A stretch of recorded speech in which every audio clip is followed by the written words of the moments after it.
الرحمن الرحیم فصل فی ذکر الوجوہ الفاسدہ۔ یہ فصل ہے وجوہ فاسدہ کے بیان میں۔ وجوہ فاسدہ کا مطلب ہے ایسی دلیلیں جن سے استدلال کرنا درست نہیں ہے، جو قابل استدلال نہیں ہیں۔ یہ بات آپ کو معلوم ہوگی کہ جو بھی احکام ثابت کیے جاتے ہیں ان کے لیے کسی نہ کسی دلیل کی ضرورت پڑتی ہے نا۔ تو فقہاء کرام جب استدلال کرتے ہیں، جب کوئی حکم ثابت کرتے ہیں تو اس کو کسی دلیل کے ذریعے سے ثابت کرتے ہیں۔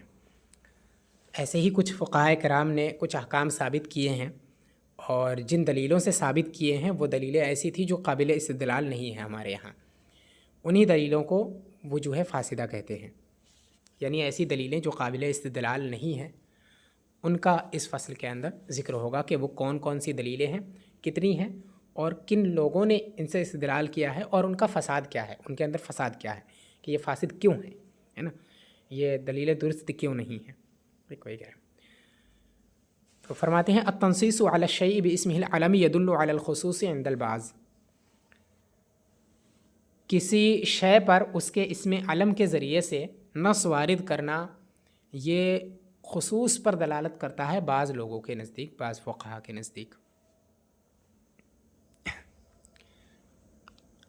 یہ پہلی وجہ فاسد ہے، یعنی اگر کسی چیز کا نام لے کر کے اس پر کوئی حکم لگایا گیا کتاب اللہ کے اندر یا سنت رسول کے اندر، ہے نا، کوئی نص وارد کیا گیا۔ تنصیص کا مطلب یہ ہے کہ کتاب اللہ میں کوئی نص آیا کسی خاص چیز کے نام پر، یا حدیث رسول میں کوئی نص آئی کسی چیز کے خاص نام پر، ہے نا، تو کہہ رہے ہیں کہ یہ بعض لوگوں کے نزدیک خصوص پر دلالت کرتی ہے۔ مطلب یہ ہے کہ اس خاص چیز پر نص کا وارد ہونا یہ اس بات کی دلیل ہے کہ وہ جو نص وارد ہوئی ہے اس میں جو حکم ہے وہ حکم اسی چیز کے لیے ثابت ہے، دوسری چیزوں کے لیے یہ حکم ثابت نہیں ہے۔ اس کا مطلب یہ ہے۔ خصوص کا مطلب یہ ہوتا ہے کہ ایک چیز دوسری جس چیز کے ساتھ اس طرح جڑ جائے کہ کسی اور کے ساتھ وہ نہ جڑ سکے، یہ مطلب ہوتا ہے اس کا۔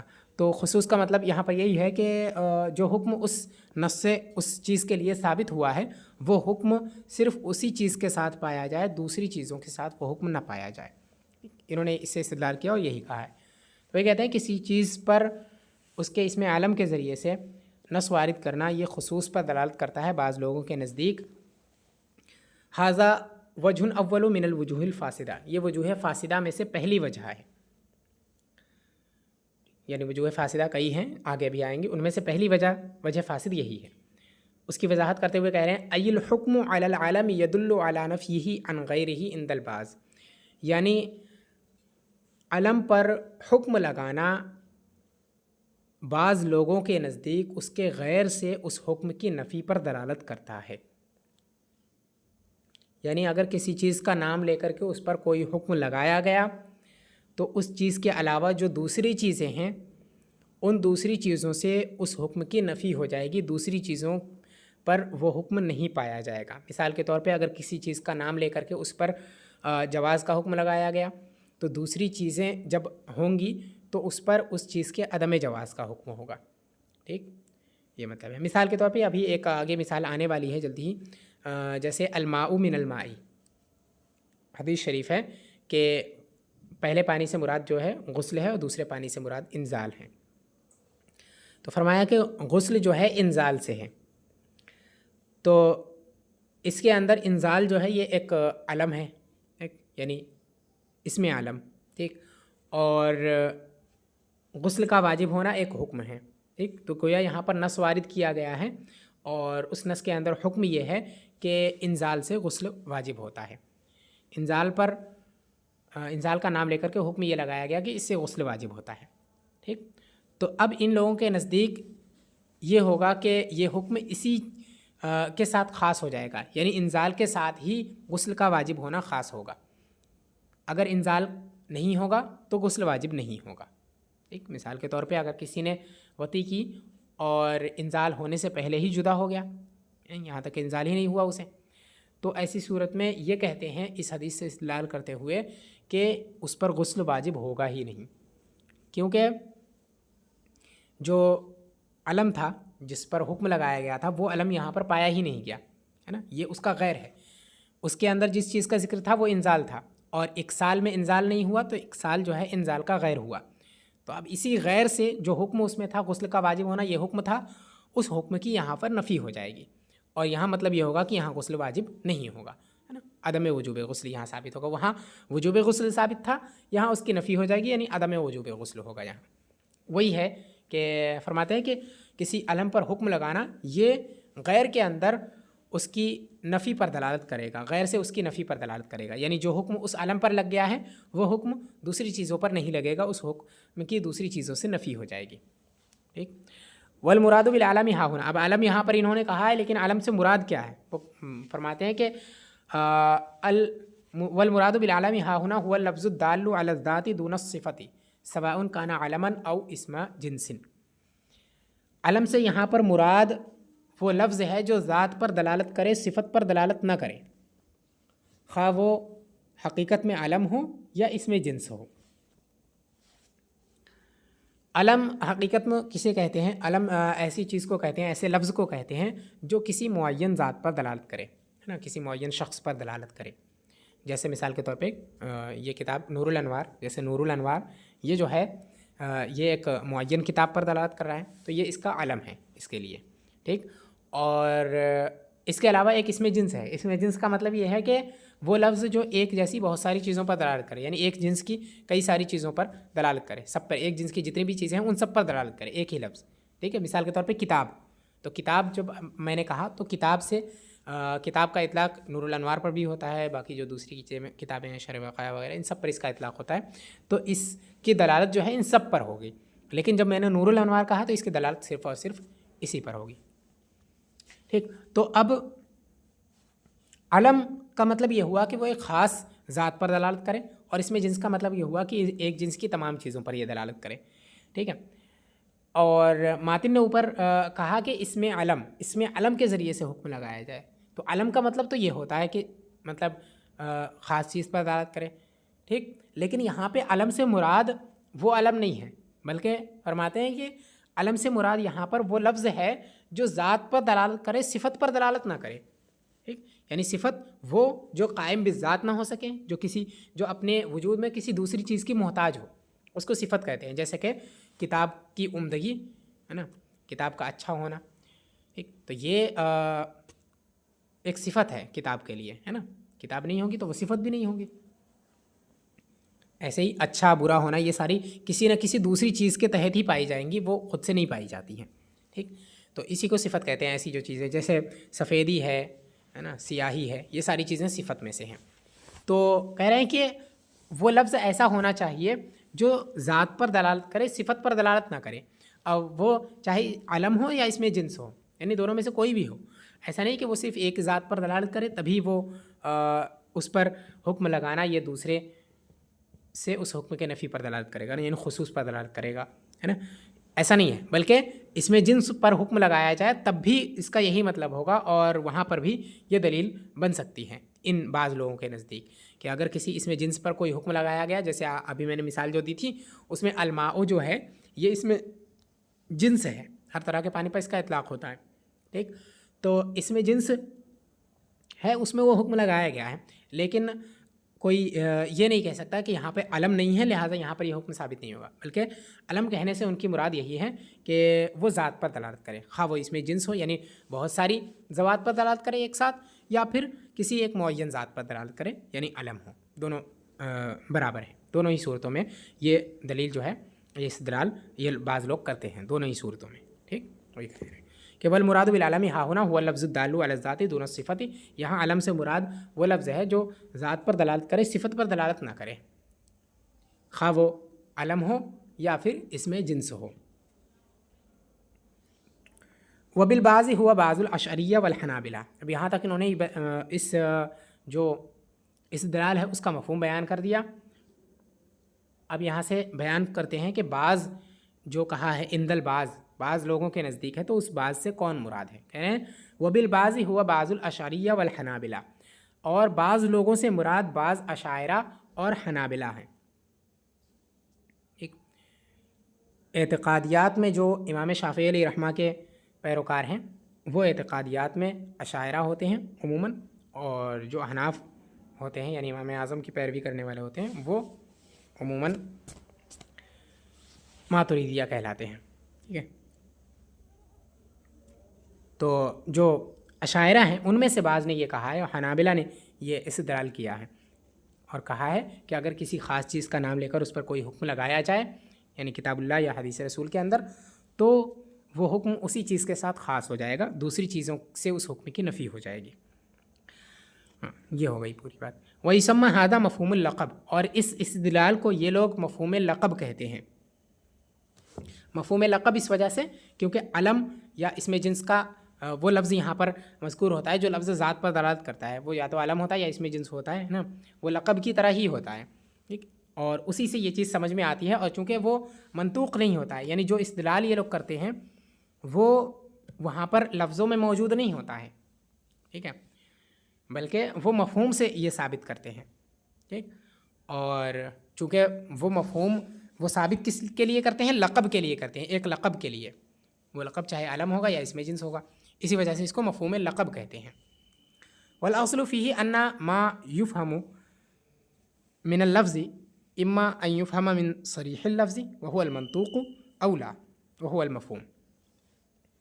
اس سلسلے میں اصل یہ ہے، قاعدہ یہ ہے کہ لفظ سے جو بات سمجھ میں آتی ہے وہ یا تو صریح لفظ سے سمجھ میں آئے گی، یعنی لفظ ظاہری الفاظ سے وہ بات سمجھ میں آئے گی، اسے منطوق کہتے ہیں. یا پھر ظاہری الفاظ سے وہ بات سمجھ میں نہیں آئے گی بلکہ وہ اس کے جو اس سے جتنا لفظ ذکر کیا گیا ہے اس سے زائد وہ بات سمجھ میں آئے گی، ہے نا، اسے مفہوم کہتے ہیں. یعنی میں نے اگر کوئی لفظ بولا تو اس لفظ سے ہی وہ لفظ خاص جس چیز پر دلالت کرے، ہے نا، اپنے محل میں، تو اس مفہوم کو جس پر وہ صادق آئے اس کو منطوق کہیں گے. یا میں مثال کے طور پہ میں نے عربی میں کوئی لفظ کہا، ٹھیک، تو اس لفظ کا جو معنی ہوگا وہ معنی جو ہوگا وہ منطوق کہلائے گا.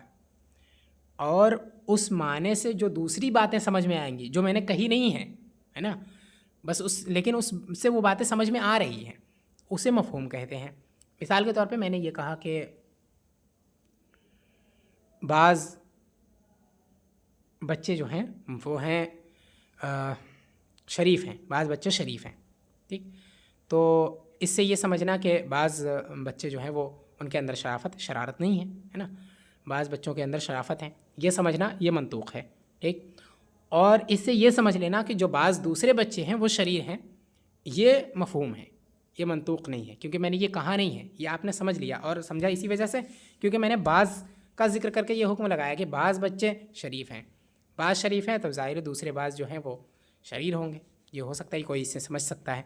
تو یہ جو دوسرا سمجھا گیا ہے وہ اس کو مفہوم کہتے ہیں، اس کو منطوق نہیں کہتے ہیں. منطوق وہی ہے کہ بچوں کے اندر شرافت ہے، بعض بچوں کے اندر. ٹھیک، وہی کہا انہوں نے کہ یا تو وہ صریح لفظ سے سمجھ میں آ گئے، یعنی جو الفاظ بولے گئے ہیں انہی سے وہ بات سمجھ میں آ جائے گی، تو انہی کو اسی مفہوم کو منطوق کہتے ہیں. یا پھر جو الفاظ بولے گئے ہیں اس سے وہ بات سمجھ میں نہیں آئے گی بلکہ اس سے زائد ہوگی، جس کے بارے میں کچھ کہا نہیں گیا ہے نا، وہ بھی چیز اس سے سمجھ میں آئے گی، اور وہ جو سمجھ میں آئے گی اسے مفہوم کہیں گے. والمفہوم نوعانی، اور مفہوم دو قسم کے ہوتے ہیں. مفہوم و موافقت، ایک تو مفہوم موافقت ہوتا ہے، وہوا ان یفہم من اللفظ حال المسکوت عنہ علی وفق المنطوق، اور وہ یہ ہے کہ لفظ سے مسکوت عنہ کا حال منطوق کے موافق سمجھا جائے. مطلب یہ ہے کہ جو میں نے بولا وہ جس معنی پر دلالت کر رہا ہے نا، اس پر تو وہ دلالت کر ہی رہا ہے، اور اس کے علاوہ جو دوسری چیزوں کے بارے میں میں نے اس لفظ سے جو بات سمجھی وہ بات اگر اس کے موافق ہے جو بات میں نے بولی ہے تو یہ مفہوم موافق ہے نا، وہ ہاں مفہوم موافق ہے، اسی کو کہتے ہیں مفہوم موافقہ. مطلب یہ ہے کہ جس کے بارے میں نے کوئی بات نہیں کہی ہے اس کے بارے میں کوئی بات سمجھی گئی، تو وہ بات جو سمجھی گئی ہے وہ منطوق کے موافق اگر ہے، جس کے بارے میں نے بات کہی ہے اس کے اگر موافق ہے تو اس کو مفہوم موافقت کہتے ہیں. یا مثال کے طور پہ اگر میں یوں کہوں کہ جو حکم منطوق پر لگایا گیا ہے، ٹھیک، اگر وہی حکم مسکوت عنہ پر لگایا جائے تو یہ مفہوم موافق ہوگا، اور اگر اس کے خلاف حکم مسکوت عنہ پر لگایا جائے تو یہ مفہوم مخالف ہوگا.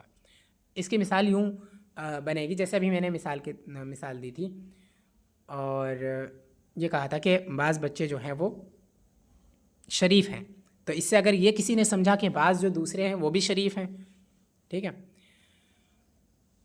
تو یہ ہوگا مفہوم موافق، کیونکہ میں نے جو حکم لگایا تھا وہ یہی لگایا تھا کہ شریف ہیں، ٹھیک. اور جو دوسروں پر جو میں نے دوسروں کے بارے میں کچھ کہا نہیں تھا، لیکن ان کے بارے میں بھی آپ نے میری اس بات سے وہ کوئی بات سمجھی، تو وہ مسکوت عنہ کے بارے میں آپ نے سمجھا ہے، وہ مفہوم ہے، ٹھیک. اور وہ اسی کے مطابق آپ نے سمجھی جو میں نے بات کہی تھی، یعنی جو حکم میں نے اپنے جملے کے اندر لگایا تھا وہی حکم آپ نے دوسرے بچوں کے اوپر بھی لگایا، تو یہ حکم اس پہلے والے حکم کے مطابق ہے، یعنی منطوق پر جو حکم لگایا ہے اس کے مطابق ہی حکم آپ نے مفہوم پر لگایا ہے، مسکوت عنہ پر لگایا ہے، اس لیے یہ مفہوم موافق ہے. اور اگر آپ اس سے یہ کہیں کہ بعض بچے شریف ہیں تو بعض دوسرے جو ہیں، میں نے یہ کہا کہ بعض بچے شریف ہیں اور آپ نے سمجھا کہ بعض جو دوسرے ہیں وہ شرارتی ہیں، تو یہ مفہوم مخالف ہے، کیونکہ ان پر آپ نے حکم یہ لگایا کہ وہ دوسرے شریف نہیں ہیں، ہے نا، اور میں نے یہ حکم لگایا تھا کہ یہ شریف ہیں. تو مسکوت عنہ پر آپ نے جو حکم لگایا ہے وہ منطوق کے خلاف حکم لگایا ہے، اسی کو مفہوم مخالف کہتے ہیں، ٹھیک. تو مفہوم موافق یہ ہے کہ مسکوت عنہ کا حال منطوق کے موافق سمجھا جائے، ٹھیک، یعنی جیسا منطوق کا حال ہے ویسا ہی آپ مسکوت عنہ کا بھی حال سمجھیں، یعنی جس کے بارے میں نے بات نہیں کہی ہے وہ مسکوت عنہ ہے، ٹھیک ہے، جس کے بارے میں کچھ نہیں کہا ہے میں خاموش رہا ہوں وہ مسکوت عنہ ہے، ٹھیک. تو اگر اس کی حالت آپ نے منطوق کے مطابق سمجھی، جیسا میں نے کہا ہے ویسا ہی آپ نے اس کا حال سمجھا، تو یہ مفہوم موافق ہے. وہ مفہوم مخالفت، اور ایک جو دوسرا ہے وہ مفہوم مخالفت ہے، مفہوم مخالف جسے کہتے ہیں وہ یہ ہے، یعنی وہو ان یفہم منہ حالہ خلاف ما فہم من المنطوق، اور وہ یہ ہے کہ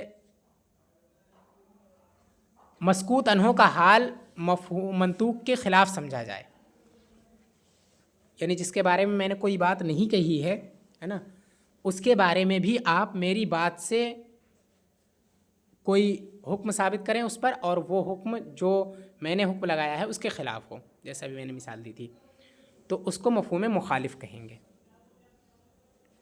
ایک اور مثال جو مفہوم مطابق ہے، مفہوم موافق، اس کو آپ دلالت النص سے بھی سمجھ سکتے ہیں. دلالت النص میں جیسے کہ اللہ تبارک و تعالیٰ نے ارشاد فرمایا وَلَا تَقُلْ لَهُمَا أُفٍّ وَلَا تَنْهَرْهُمَا، ٹھیک، انہیں اف نہ کہو اور نہ ہی انہیں جھڑکو. تو اس کے اندر اللہ تبارک و تعالیٰ نے والدین سے حسن سلوک کا حکم دیا ہے اور فرمایا کہ انہیں اف نہ کہو، یعنی انہیں اف نہ کہو اور انہیں جھڑکو مت. تو اس سے اگر کسی نے یہ سمجھا کہ انہیں مارنا پیٹنا یہ سب بھی ناجائز ہے، ٹھیک ہے، تو یہ مفہوم مطابق ہے، ٹھیک. اور چونکہ اس کے اندر اس آیت کریمہ کے اندر صرف اتنا حکم دیا گیا ہے کہ انہیں اف نہ کہو اور انہیں جھڑکو مت، صرف یہ دو باتیں اس میں ذکر کی گئی ہیں، باقی انہیں مارنا پیٹنا یا برا بھلا کہنا ان سب چیزوں کا اس کے اندر ذکر نہیں ہے، ٹھیک.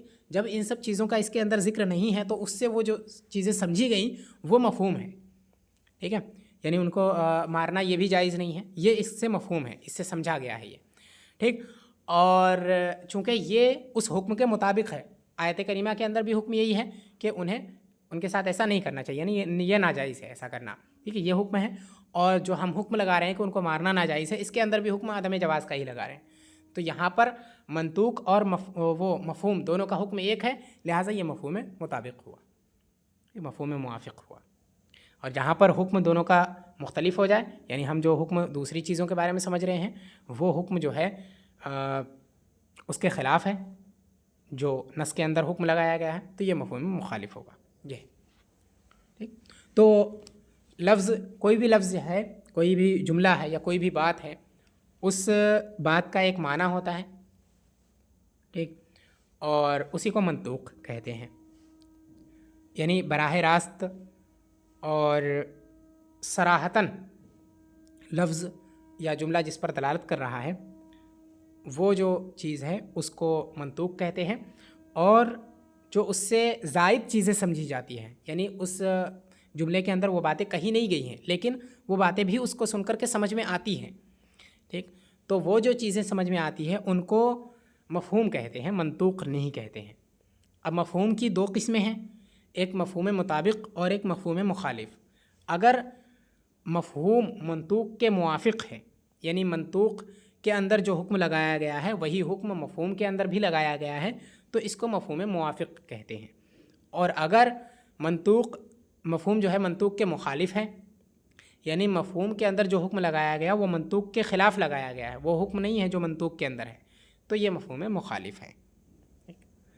دیکھیں، وَهُوَ ان فہم من اسم العلم سمیہ مفہوم اللقب، اور یہ اگر اسم علم سے سمجھا جائے تو اسی کو مفہوم لقب کہتے ہیں، یعنی مفہوم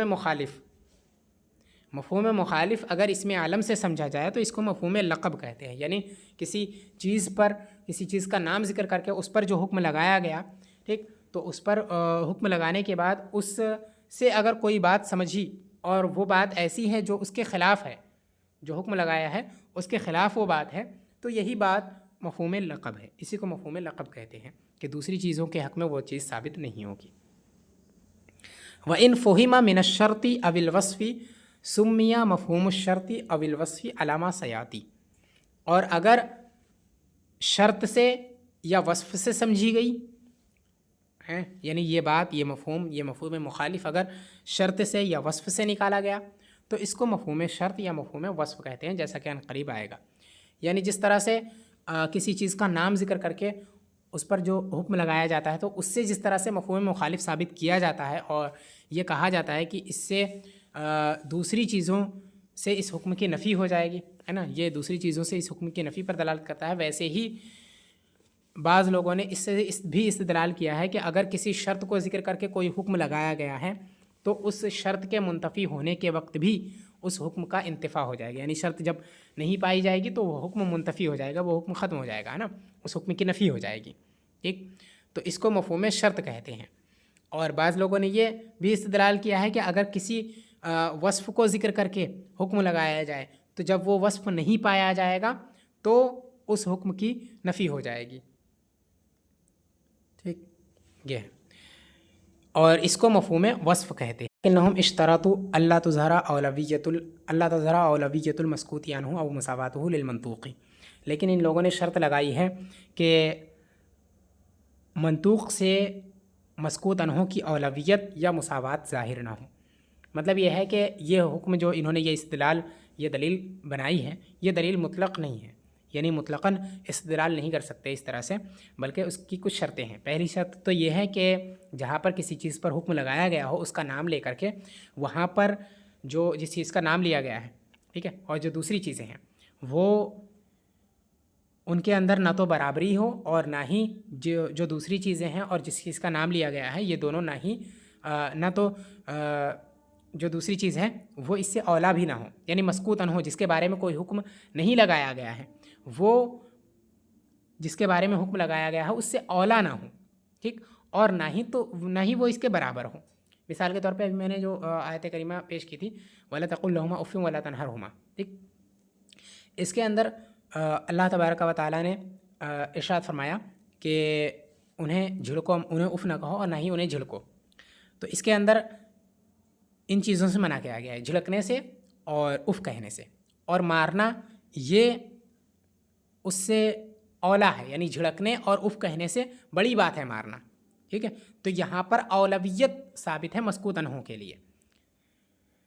تو یہاں پر التنصیص علی الشیء باسمہ العلم یدل علی الخصوص، یہ یہاں ثابت نہیں ہوگا۔ مطلب یہ ہے کہ یہاں پر یہ استدلال نہیں کیا جا سکتا کہ انہیں اف کہنا اور انہیں جھڑکنا یہ منع کیا گیا ہے اور باقی انہیں مارنا یہ جائز ہوگا، کیونکہ یہاں علم اس خاص چیز کا ذکر کیا گیا ہے نا کہ انہیں اف نہ کہو اور نہ ہی انہیں مارو، اس چیز کا ذکر کر کے مطلب اف کہنے اور جھڑکنے ان کا حکم لگا کر کے ان چیزوں سے منع کیا گیا ہے، ان کا نام ذکر کر کے، ٹھیک، ان کا نام ذکر کر کے جب ان چیزوں سے منع کیا گیا ہے تو ان کے علاوہ جو دوسری چیزیں ہیں ان کے ساتھ تو یہ حکم ثابت نہیں ہونا چاہیے، ہے نا، التنصیص اس قاعدے کے تحت۔ بلکہ اگر مارے کوئی تو یہ جائز ہونا چاہیے اس قاعدے، اگر یہ قاعدہ یہاں پر ثابت ہو جائے تو، ٹھیک، کیونکہ انہوں نے یہی کہا تھا کہ جہاں پر وہ اس کے علاوہ یعنی جس چیز کا نام ذکر کیا گیا ہے اس کے علاوہ دوسری جگہوں پر وہ حکم ثابت نہیں ہوگا، اس حکم کی نفی ہوگی، تو یہاں پر حکم ہے عدم جواز، ٹھیک ہے، یعنی ممانعت، اور ممانعت یہاں پر حکم ہے، اور یہاں پر جن چیزوں کا نام لیا گیا ہے وہ اف کہنا ہے اور جھڑکنا ہے، اس کے علاوہ جو مارنا ہے وہ ان سے الگ ہے نا، اس کا نام یہاں پر لیا نہیں گیا ہے، تو یہ جس چیز کا یہاں پر ذکر کیا گیا ہے اس کے علاوہ ہے، لہٰذا وہاں پر اگر اس حکم کی نفی ہو جائے تو اس کا مطلب یہ ہوگا کہ مارنا جائز ہے، یہاں عدم جواز ہے، وہاں پر جائز کا حکم لگے گا کیونکہ اس کی نفی اسی طرح سے ہوگی۔ تو کہہ رہے ہیں کہ نہیں، یہاں پر اس طرح سے استدلال نہیں ہو سکتا، کیوں؟ کیونکہ ہم نے شرط لگا دی کہ مسکوت عنہ کی اولویت ظاہر نہ ہو، ٹھیک، یعنی منطوق اس سے کم درجہ نہ ہو مسکوت عنہ سے، اور یہاں پر جو ضرب ہے یہ ضرب زیادہ سخت بات ہے اف کہنے سے، تو یہاں پہ مسکوت عنہ کی اولویت ظاہر ہے، اسی وجہ سے یہاں پر یہ جائز نہیں ہوگا اور یہاں پر یہ استدلال نہیں کیا جا سکتا ہے۔ ان کے نزدیک بھی، جن لوگوں نے مطلب اس استدلال کو جائز قرار دیا ہے، ان کے نزدیک بھی یہاں پر یہ استدلال ثابت نہیں ہوگا، بلکہ یہ بھی یہی کہتے ہیں کہ ماں باپ کو مارنا یہ ناجائز ہے، جس طرح سے اف کہنا ناجائز ہے ویسے یہ بھی ناجائز ہے۔ اسی طرح اگر مسکوت عنہ اور منطوق میں مساوات یعنی برابری ظاہر ہو جائے تو بھی جو حکم منطوق کے لیے ثابت ہے وہ اس کے لیے ثابت ہو سکتا ہے، یعنی اس حکم کی نفی مساوات والی چیز سے نہیں ہوگی، ٹھیک، کیونکہ جب مساوات ظاہر ہو گئی تو ظاہر سی بات ہے اب اس میں قیاس کیا جا سکتا ہے نا، جس سبب کے ذریعے سے جس علت کی وجہ سے منطوق کے اندر حکم لگایا گیا ہے جب برابر ہے تو اس کا مطلب یہی ہوا کہ وہ علت اس دوسری چیز کے اندر بھی پائی جائے گی، ٹھیک ہے، اور جب اس کے اندر دوسری چیز کے اندر پائی جائے گی تو اس دوسری چیز پر بھی وہی حکم لگ سکتا ہے قیاس کے ذریعے سے، کیونکہ قیاس میں یہی ہوتا ہے کہ ایک چیز کے اندر جو علت ہے اس علت کے مشترک ہونے کی وجہ سے اسی حکم کو اس میں بھی ثابت کر دیا جاتا ہے، ٹھیک، تو اس طرح یہاں پر اس بات ہو سکتا ہے، لہٰذا یہ بھی شرط ہے کہ وہ مساوات اس کے اندر نہ ہو، ٹھیک، تو مساوات ہے یا پھر مسکوت عنہ اولا ہے تو وہاں پر یہ استدلال نہیں کیا جا سکتا کہ یہ حکم جو ہے اسی کے ساتھ خاص ہے، دوسری چیزوں میں اس حکم کی نفی ہو جائے گی، ایسا وہاں نہیں کہا جا سکتا۔ تو ان لوگوں نے پہلی شرط تو یہی لگائی ہے۔ دوسری شرط ولا یخرج مخرج العادتی، دوسری شرط یہ ہے کہ وہ بات عادت کے طور پر نہ نکلی ہو، عادت کی جگہ پہ نہ نکلی ہو، ٹھیک، یعنی جس چیز کا نام ذکر کیا گیا، یہاں پر جو نام ذکر کیا گیا ہو وہ بطور عادت ذکر نہ کیا گیا ہے نا، اس میں عالم جو ذکر کیا گیا ہو۔ مثال کے طور پہ اللہ تبارک و تعالیٰ نے ارشاد فرمایا وَرَبَائِبُكُمُ اللَّاتِي فِي حُجُورِكُم مِّن نِّسَائِكُمُ اللَّاتِي دَخَلْتُم بِهِنَّ، کہ اللہ تبارک و تعالیٰ نے جب محرمات کا ذکر کیا یعنی حرام عورتوں کا کہ تم پر کون کون سی عورتیں حرام ہیں، تو ان پر وہاں ایک چیز کو ذکر کیا گیا کہ تمہاری وہ ربیبائیں جو تمہارے گھر میں رہتی ہے، جن کی بیویوں سے تم نے جمع کر لیا ہے، وہ تمہارے لیے حرام ہے، وہ بھی حرام ہے، ٹھیک۔ تو یہاں پہ ایک قید دیکھیں، اس کے اندر اللہ تبارک و تعالیٰ نے فرمایا کہ فی حجورکم، جو تمہارے گھر میں ہیں، ایک ربیبہ کہتے ہیں بیوی کی بیٹی جو دوسرے شوہر سے ہو، ٹھیک ہے، یعنی کسی عورت نے کسی مرد سے نکاح کیا، اس سے پہلے ہی اس کی ایک بیٹی تھی کسی دوسرے شوہر سے، ٹھیک ہے، تو جس دوسرے شوہر سے اس نے نکاح کیا ہے بعد میں، اس کے لیے وہ جو اس کی بیٹی ہوئی وہ ربیبہ ہوئی، ٹھیک، ربیبہ۔ تو اللہ تبارک و تعالیٰ نے اسی کے بارے میں فرمایا کہ یہ بھی حرام ہے اگر بیوی سے جمع کر لی ہے اور وہ تمہارے گھر میں ہے تو، ٹھیک۔ تو اللہ تبارک و تعالیٰ نے ارشاد فرمایا فی حجورکم، تو یہاں پر فی حجورکم جو ہے یہ بطور عادت ہے، یعنی عادتاً ایسا ہی ہوتا ہے کہ جو ماں کی بیٹیاں ہوتی ہیں یعنی ربیبائیں جو ہوتی ہیں وہ شوہر کے گھر میں ہی رہتی ہیں، جب عورت شوہر کے گھر میں رہتی ہے تو بیٹی بھی اس کے ساتھ ہی رہتی ہے، تو عادتاً ایسا ہوتا ہے، ٹھیک۔ تو یہاں پر بھی مفہوم مخالف سے یہ حکم ثابت نہیں ہوگا، یعنی تنصیص علی الشیء باسمہ العلم یہاں پر بھی ثابت نہیں ہوگا۔ یہاں پر یہ نہیں کہا جا سکتا کہ جو بیٹی یعنی جو ربیبہ شوہر کے گھر میں نہ ہو، ٹھیک ہے، بلکہ کہیں اور رہ رہی ہو، وہ شوہر کے لیے جائز ہو جائے گی، ایسا نہیں ہے، ٹھیک، یہ فرمایا ہے انہوں نے۔ وہی کہہ رہے ہیں کہ عادت کی جگہ پہ وہ نہ نکلا ہو، جیسے یہ عادت کی جگہ پہ یہ بات آئی تھی فی حجورکم، یہ بطور عادت ہے، تو یہاں پر یہ جو ہے یہاں پر اس حکم کو ثابت نہیں کرتے، یہ نہیں کہتے کہ اگر ربیبہ جو ہے دوسرے کے گھر میں رہ رہی ہو تو وہاں وہ باپ کے لیے حلال ہو جائے گی، ایسا نہیں ہے، ٹھیک، یہ بھی اس کو مانتے ہیں۔ تو دوسری شرط یہ ہو گئی کہ جو بات ہے جو حکم لگایا گیا ہے یا جو علم ذکر کیا گیا ہے وہ بطور عادت ذکر نہ کیا گیا ہو. ٹھیک. تیسری شرط ولا یکون لسوال او حادثۃ، اور وہ کسی سوال یا حادثے کی وجہ سے نہ ہو، کسی سوال یا حادثے کے لیے نہ ہو وہ بات. مثال کے طور پہ کسی نے اگر رسول اللہ صلی اللہ تعالیٰ علیہ وسلم سے کسی چیز کے بارے میں سوال پوچھا ہے نا، یا کوئی واقعہ پیش آیا، اس پر حضور صلی اللہ تعالیٰ علیہ وسلم نے کوئی بات ارشاد فرمائی، تو وہاں پر وہ تنصیص علی الشیء باسمہ العلم، یعنی جس چیز کے بارے میں وہاں پر رسول اللہ صلی اللہ علیہ وسلم نے حکم لگایا وہ حکم جو ہے دوسری چیزوں سے اس حکم کی نفی نہیں ہوگی. ٹھیک. مثال کے طور پہ کسی نے اگر رسول اللہ صلی اللہ علیہ وسلم سے کسی نے پوچھا کہ زکوٰۃ جو ہے زیورات میں زکوٰۃ واجب ہے یا نہیں، تو رسول اللہ صلی اللہ علیہ وسلم نے فرمایا کہ زیورات میں زکوٰۃ واجب ہے. ٹھیک. تو اس سے یہاں پر رسول اللہ صلی اللہ تعالیٰ علیہ وسلم نے زیورات کا ذکر فرمایا ہے اور اس پر حکم لگایا ہے زکوٰۃ کے واجب ہونے کا. تو زیورات کے علاوہ جو دوسری چیزیں ہیں ہے نا، سونے چاندی کی دوسری چیزیں جیسے برتن ہیں یا پھر سونے چاندی ایسے خالص سونے چاندی ہے، تو ان کے اندر اس سے یہ سمجھ لینا کہ ان کے اندر زکوٰۃ واجب نہیں ہوگی، کیونکہ یہاں پر جس چیز پر حکم لگایا گیا تھا وہ زیور ہے. ٹھیک. اور جو خالص سونا ہے وہ زیور کے علاوہ ہے. ٹھیک ہے. تو یہاں پر اس حکم کی نفی ہو جائے گی. رسول اللہ صلی اللہ علیہ وسلم نے وجوب زکوٰۃ کی حکم لگائی تھی، یہاں پر اس حکم کی نفی ہو جائے گی، یعنی یہاں پر زکوٰۃ واجب نہیں ہوگا. یہ سمجھنا یہ درست نہیں ہے، یہاں یہ نہیں سمجھ سکتے. کیوں؟ کیونکہ انہوں نے شرط لگا دی ہے تنصیص علی الشیء باسم العلم سے، جنہوں نے استدلال کیا ہے انہوں نے شرط لگا دی ہے کہ وہ سوال کے لیے نہ ہو. ایک اور یہاں پر سوال کے لیے ہے، یعنی سوال کے جواب میں رسول اللہ صلی اللہ علیہ وسلم نے یہ ارشاد فرمایا کہ زیورات میں زکوٰۃ واجب ہے. ایسے ہی کسی حادثے کے بارے میں نہ ہو، یعنی کوئی حادثہ پیش آیا ہو اور پھر اس حادثے پر، اس خاص حادثے میں رسول اللہ صلی اللہ تعالیٰ علیہ وسلم نے کوئی بات ارشاد فرمائی ہو ہے نا، کوئی حکم لگایا گیا ہو، کوئی حکم لگایا ہو. اس سے یہ نہیں. مثال کے طور پہ کسی کا واقعہ پیش آیا، کسی کے پاس صرف زیورات تھے، وہاں پر اللہ کے رسول صلی اللہ علیہ وسلم نے فرمایا، وہ گویا مطلب انہیں شک تھا یا پھر یہ کہ وہ زکوٰۃ نہ نکال رہے ہوں اور حضور نے یہ فرمایا ہو کہ زکوٰۃ زیورات میں واجب ہے، تو اس کا مطلب یہ نہیں ہے کہ صرف زیورات میں ہی زکوٰۃ واجب ہے، زیورات کے علاوہ دوسری چیزوں سے اس حکم کی نفی ہو جائے، ایسا نہیں ہے. ٹھیک.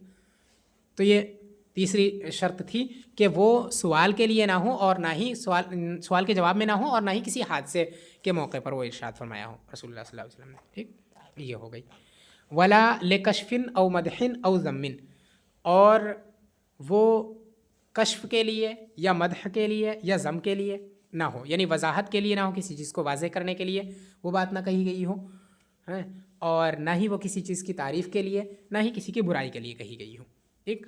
جب ایسا ہو تبھی وہ حکم ثابت ہوگا، یعنی تنصیص علی الشیء باسمہ العلم یہ تبھی ثابت ہوگا، یعنی خصوص پر دلالت تبھی کرے گا جب وہ وضاحت کے لیے نہ ہو، یعنی جو حکم لگایا گیا ہو وہ کسی چیز کو واضح کرتے ہوئے وہ بات نہ کہی گئی ہو، اور نہ ہی کسی کی تعریف میں وہ بات کہی گئی ہو، اور نہ ہی کسی کی برائی کے وقت وہ بات کہی گئی ہو. ٹھیک. تو اگر یہ ساری شرطیں پائی جائیں گی، اس کے ساتھ ساتھ ایک اور ولا یفید فائدۃ اخری، کوئی دوسرا فائدہ بھی اس سے نہ ملتا ہو، ہے نا، کوئی دوسرا فائدہ اس طرح کے ملتے جلتے جو چیزیں بھی ذکر کی گئی ملتی جلتی انہیں جیسی کوئی دوسری چیز، کوئی دوسرا فائدہ اس سے نہ ہوتا ہو، تب وہاں پر یہ حکم ثابت ہوگا کہ اگر اس پر کوئی حکم لگایا گیا خاص چیز کا نام لے کر کے، تو وہ حکم جو ہے اسی کے ساتھ خاص ہو جائے گا، دوسری چیزوں کے ساتھ دوسری چیزوں سے اس حکم کی نفی ہو جائے گی. تو پورے سبق میں یہ ہے کہ تنصیص علی الشیء باسمہ العلم یدل علی الخصوص. بعض لوگوں نے استدلال یہ کیا ہے، بعض سے مراد بعض اشاعرہ اور حنابلہ ہیں، ٹھیک، امام احمد بن حنبل کے ماننے والے.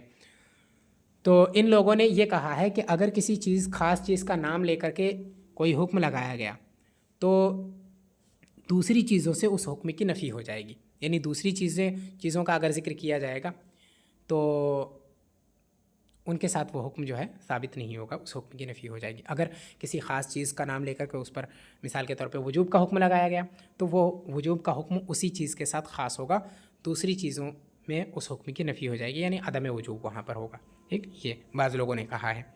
باقی پھر اس کے بعد منطوق، مسکوت عنہ اور مفہوم وغیرہ کا ذکر کیا کہ لفظ سے جو بات سمجھی جاتی ہے اس کی دو قسمیں ہیں. ایک تو یہ کہ صریح لفظ سے سمجھی جائے، ہے نا، یعنی جتنی بات بولی گئی ہے اتنی ہی سمجھی جائے، تو اس کو منطوق کہتے ہیں.